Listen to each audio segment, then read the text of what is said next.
Hey guys, welcome back to Bombchu. I'm Austin and today I'll be covering the Humble Monthly Bundle from September 2017. This month's bundle has 8 games, 7 for Steam, as well as a smaller experimental bundle exclusive game. That means we have a lot to cover, so let's get to it. I'll be giving my first impressions of each game and determining if they're games I'd like to continue playing.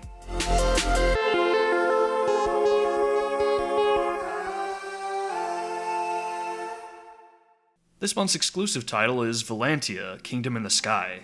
You manage a small floating island in the sky, and have to get hard at work to grow outward in order to find and connect to missing fragments. As time passes, your researchers will find more islands that you can attach to your island to expand. Where you place them and how you orient them plays into the strategy, as certain tiles are more beneficial in some places than others. You have to generate resources, and most of your resources will start off coming from trees. Different trees have different requirements for planting. Some need to be near rocks, others near water, and some can only be grown on special tiles. One of my favorites was a tree that spread the effect of water tiles, making it easier to have more active fruit trees. You'll also need roads connected to your trees in order for workers to grab their produce, and roads can't be placed on tiles with rocks, water, or trees on them. You have a research team that you can use to learn about new trees and buildings, with the final research perk permanently stabilizing your kingdom. I have to assume you win at that point. Research only takes time, so what's to stop you from just researching and doing nothing else? Well, shortly into the game, your workers discover 7 fragments scattered throughout the sky. This begins a timer, and if you don't manage to connect to one of the fragments in time, your island will start to fall apart. Each fragment you connect to resets the timer, and connecting to all 7 also promises to fully stabilize the kingdom. So I guess maybe there are 2 ways to win? This was fun, and pretty laid back with no enemies to worry about. Time is your only enemy, but it's also your friend in helping you expand outward. And things move slow enough that as long as you're paying attention and planning ahead a bit, it shouldn't be a big issue. This isn't exactly my genre, but I enjoyed my time here. As you guys know, on these videos I only get to spend a bit of time with each game, so I only really get to give first impressions.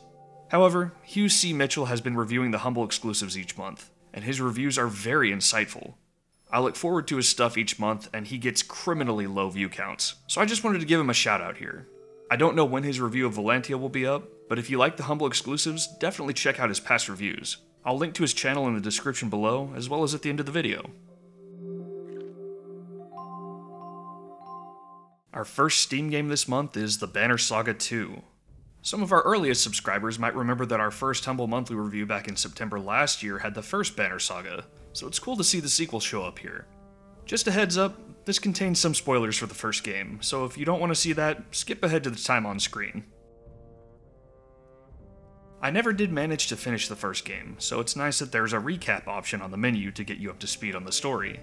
As you start a new game, you get an option to import a save from the first game, or you can choose to play as Rook or his daughter Alette. Whichever character you choose, the other will have died in the final battle of the previous game, affecting how your interactions with comrades go. You can tell you and your allies have really been through the ringer, some still in shock over your last battle, and one of your closest allies missing a limb. Right away, the core battle system is back, because if it ain't broke, don't fix it. It's a grid-based tactical RPG with a focus on your relationship with your troops, so fans of Fire Emblem will feel largely at home here.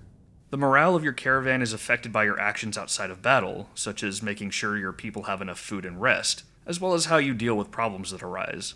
Morale affects your willpower in battle, allowing your characters to move further or hit harder than usual when you really need it. Every unit has armor and strength. Strength acts as health, but also determines how hard a unit hits, so attacking strength brings enemies closer to death, while also making them less effective in battle. Armor lowers damage to strength, so attacking armor allows you to do much greater strength damage later. Some enemies you can ignore armor completely, but others have quite a bit and will need to have their armor chipped away before being able to really put a dent in their health. The art and the music are again beautifully done, with hand-drawn animation leaving me craving more cutscenes. If you liked the Banner Saga, you will almost certainly like this sequel, and if you didn't like it, I don't think much will change here for you. If you never played the first game, there is great gameplay here, but I can't help but feel like I would enjoy the epic story a lot more if I had experienced past events. I won't be continuing for now, but this certainly has renewed my interest in going back and finishing the first game.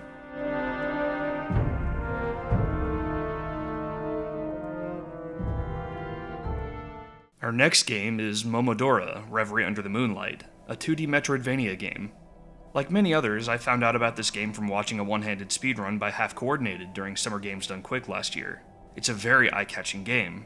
The pixel art and animations are gorgeous, with hits and sound effects giving you satisfaction found in old Japanese games of the 16-bit era.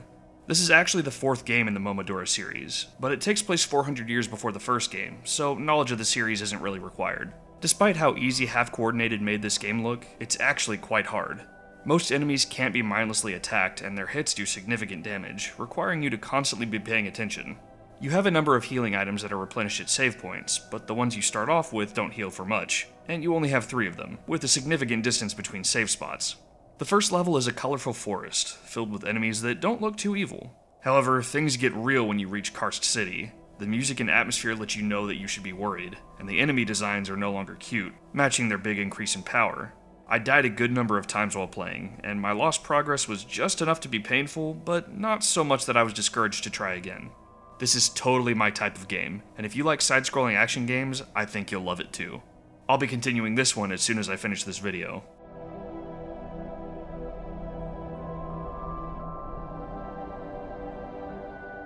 Next up is Killing Floor 2, a co-op zombie horde game.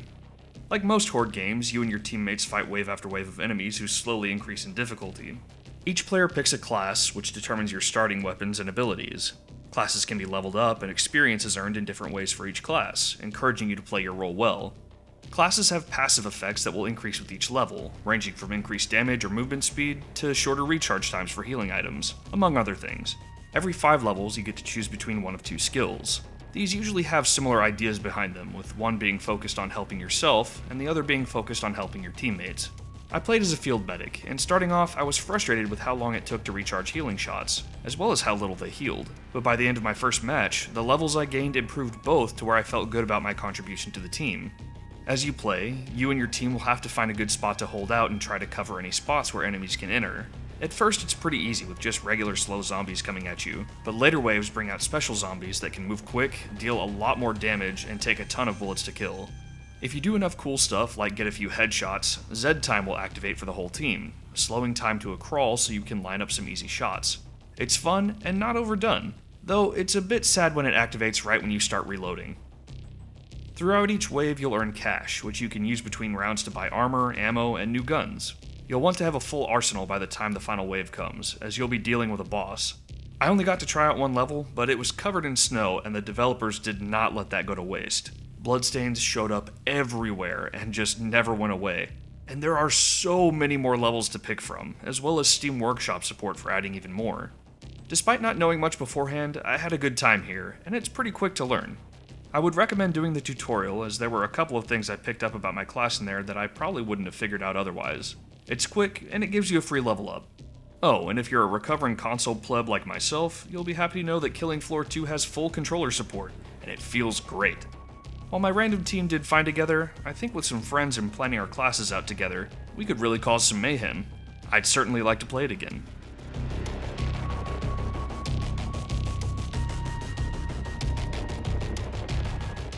Game 5 is Worms, W.M.D, the latest game in the very long-running Worms series. If you've played Worms, well, it's still Worms. For those who haven't, Worms is a very silly 2D multiplayer strategy game. You and your opponents control teams of worm soldiers who move very slowly and have terrible jumps, but are armed to the teeth. Matches are turn-based, with each player getting a turn to use one of their soldiers. You get to choose from a variety of weapons and try to inflict as much damage as possible, keeping in mind that terrain can get in the way, but it can also be destroyed. Explosives deal lots of damage in a wide area, but they have an arc and some of them can bounce around, making them tougher to aim. These are ideal if there's a lot of terrain between you and your target. If you manage to kill an enemy worm, keep in mind that they will blow themselves up. This is really useful if they're in a group, but dangerous if you're fighting close quarters. Though you can use this to your advantage if you can manage to get a soldier near death close to an enemy. There are also some items you can use to help soldiers traverse the area more easily, like jetpacks and teleporters. New in this game are buildings and vehicles, adding more strategic value to specific spots on each map. There's a full campaign to show you the ropes, but multiplayer with a friend is where it's at. You'll laugh, you'll cry, you'll scream, and you'll have a blast. My only complaint here is that it can take a really long time to resolve some attacks, with big pauses and long animations between each step in the action. I'll definitely play this with friends.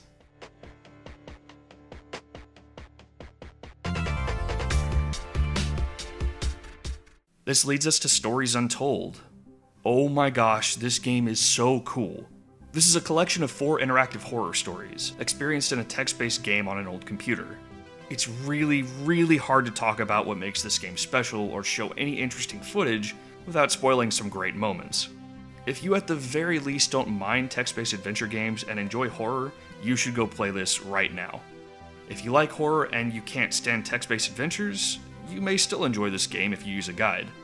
Seriously, this one took me by surprise. The first episode is short and didn't take long to get going. Once it did, I had chills the rest of the time. I'm still getting them right now. I want so badly to tell you about my experience, but I would be so mad at having someone rob me of that blind experience. I wouldn't dare do that to you guys. My only gripe with this game is that when you're being shown text you've seen before, you have to wait for it to fully scroll out before you're allowed to start typing a command. If you got the bundle, take 20 minutes and play through the first episode. And if you didn't get the bundle but you're curious, you can play the full first episode in a free demo on Steam. I will absolutely be finishing this game.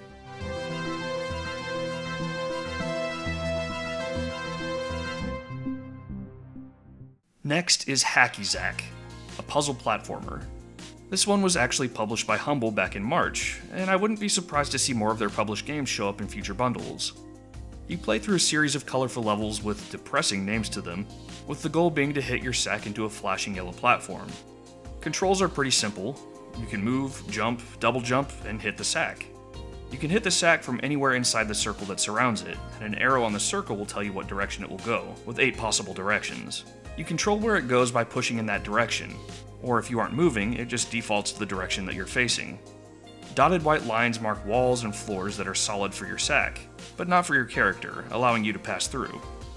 Also on each level is a secondary goal to collect a sticker. These tend to be easy for your character to reach, but you have to collect them by hitting them with the sack, which is more difficult. I managed to collect a few, but I'm not sure what purpose they serve other than for completionists. Levels get more mechanics as you get further in, like these green switches that can only be triggered with the sack that temporarily activate or deactivate another platform.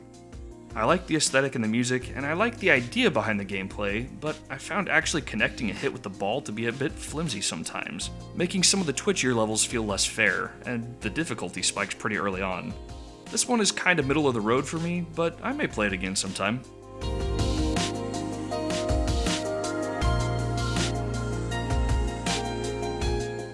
Our final game is Eterium, a retro-style 3D space sim. You fly a ship, go on missions, and engage in dogfights. You have an autopilot to get you across long distances much faster, though this can't be used while in a fight or when there are hazards nearby like an asteroid field. Fighting is about what you would expect. Track your enemy using your targeting system to lead your shots, match their speed, take down their shields, and destroy them. A few basics are explained, but mostly you're left to your own devices with some complex controls. You can play keyboard and mouse, but there are many complaints in the forums about how the mouse works. You can use a flight stick, though you'll need to tinker around to get the controls the way you like them. The developer custom-coded controls for Xbox controllers to cram everything on there. However, this doesn't exactly make things simple, as there are some complex mappings, like pressing buttons for different lengths of time, or pressing multiple buttons at once, or pressing a series of buttons in order to fit everything in there. These usually aren't very intuitive, and sometimes when the game shows you one of these commands, it's gone after a split second. If you like the old space sims of the 90s, you might enjoy this one. The interesting storylines that went along with the best of those games are missing here, but the developers nailed the gameplay. For me personally, it feels a bit dated, and coupled with the weak story, I don't think I'll keep playing this one.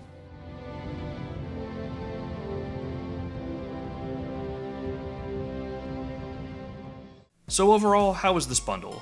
This month's exclusive was a bit less experimental than usual, but it's a great game regardless. I already own Momodora and Stories Untold, but doing this review finally got me to play them, so I can't really be that upset. I think this was the first time that we've gotten a sequel to a game that showed up in another monthly bundle, so it's cool to see longtime subscribers treated to additional entries in a series. I hope we see more of this in the future. So how much bang for your buck was there? To total everything up, paying full price, these would all rack up a cost of $115. Getting all these at their lowest sale price would cost about $55. This is by far the lowest cash value we've seen in a while, but there are some really quality games in here despite that, and they're well worth the $12 in my opinion. There were no real stinkers or really questionable picks in this bundle, and I absolutely love Momodora and Stories Untold, so I'd say I quite enjoyed this bundle. Next month's bundle has Rise of the Tomb Raider as an early unlock, which, in my opinion, is a fun if flawed sequel to the Tomb Raider reboot. I can't wait to see what else is in there. Catch you next time.